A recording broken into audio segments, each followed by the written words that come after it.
नमस्कार साथियों। आज हम शिक्षा के महत्व के विषय में कुछ चर्चा करेंगे। यूँ तो शिक्षा का महत्व मानव सभ्यता के विकास के साथ साथ बढ़ता रहा है और भविष्य में भी इसका महत्व हमेशा बढ़ता रहेगा। यह वीडियो शिक्षा के वास्तविक अर्थ और असल जीवन में इसके योगदान के बारे में बतलाता है।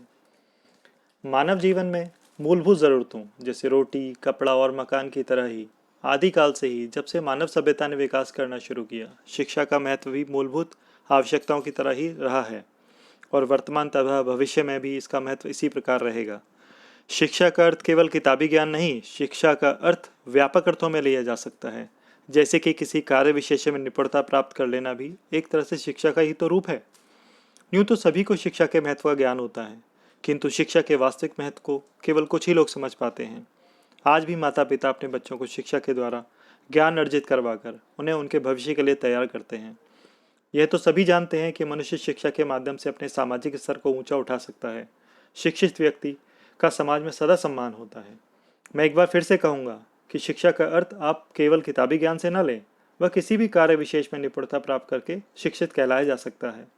एक पुरानी कहावत तो आप सभी ने सुनी होगी, खेलोगे कूदोगे तो बनोगे खराब और पढ़ोगे लिखोगे तो बनोगे नवाब। परंतु अनगिनत लोगों ने इस कहावत को झुठला दिया है और उनसे आप लोग भी परिचित हैं, जैसे सचिन तेंदुलकर, सानिया मिर्ज़ा, मिल्खा सिंह और विश्वनाथन आनंद आदि।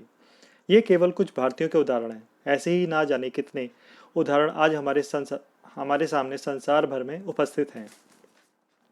किंतु शिक्षा का अर्थ तो पुस्तकें आज भी हैं। मूलभूत शिक्षा का ज्ञान सभी के लिए आवश्यक होता है, जिससे मनुष्य आसानी से अपना जीवन यापन कर सके। अनपढ़ व्यक्ति की तरह शिक्षित व्यक्ति को किसी अन्य सहारे की आवश्यकता या निर्भरता नहीं रहती। इस निर्भरता की पीड़ा को केवल एक अशिक्षित या अनपढ़ व्यक्ति ही जान सकता है।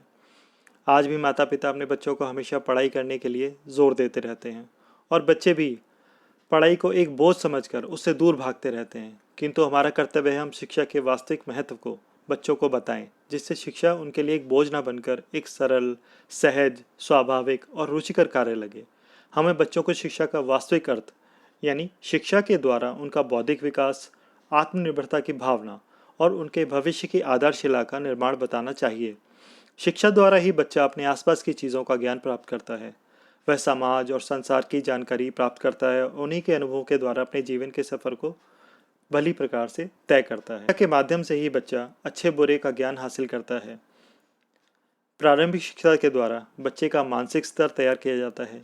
माध्यमिक शिक्षा के माध्यम से मौलिक विषयों को थोड़ा और व्यापक रूप से बताया जाता है। उच्च स्तर की शिक्षा में बच्चा अपनी रुचि का क्षेत्र चुनकर उस विषय क्षेत्र में निपुणता ग्रहण करता है। किंतु बच्चों का शिक्षा को बोझ समझना न केवल स्वयं उनके लिए बल्कि उनके घर, समाज और देश के लिए भी हानिकारक हो सकता है। जो बच्चा शिक्षित होकर अपने घर और समाज का हित कर सकता था, वह शिक्षा को बोझ मानकर उसे सही प्रकार ग्रहण न करके वह एक असमंजस की स्थिति में फंसा रहता है और अपनी योग्यता पहचान नहीं पाता। कोई भी व्यक्ति या वस्तु इस संसार में निरर्थक नहीं होती। उसका किसी न किसी विशेष उद्देश्य एवं कार्य के लिए जन्म हुआ है। केवल शिक्षा ही है जो उसे उस उद्देश्य या कार्य को समझने में उसका पूरा सहयोग देती है तथा उसके आंतरिक गुणों को उजागर करती है। किसी भी प्रकार के ज्ञान को केवल रटना उचित उपाय नहीं, बल्कि उसको भली प्रकार से समझना और परिस्थिति के अनुसार कार्य करना आवश्यक है। यदि उद्देश्य का निर्धारण करके कार्य को किया जाए तो वह अवश्य सफल होता है। इसी प्रकार अपना लक्ष्य बनाकर हमें शिक्षा ग्रहण करने में आसानी होती है। उदाहरण को आप इस प्रकार भी समझ सकते हैं कि यदि फुटबॉल के खिलाड़ी को फुटबॉल देकर उन्हें ऐसे फुटबॉल के मैदान में खेलने भेजा जाए जहां कोई गोल पोस्ट ना हो, वह केवल फुटबॉल को लेकर पूरे मैदान में दौड़ते तो रहेंगे और फुटबॉल एक दूसरे से छीनते भी रहेंगे, किंतु कोई गोल पोस्ट न होने के कारण वह उद्देश्यहीन दौड़ते दौड़ते थक जाएंगे और कुछ समय पश्चात उन्हें उसमें कोई मज़ा नहीं आएगा और वह संभवतः उस खेल को बीच में ही छोड़कर चले जाएंगे। अतः जीवन में लक्ष्य बनाकर कार्य करना अति आवश्यक है और लक्ष्य निर्धारण में शिक्षा का बहुत योगदान रहता है। अतः शिक्षा के महत्व को किसी भी प्रकार झुटलाया नहीं जा सकता। धन्यवाद।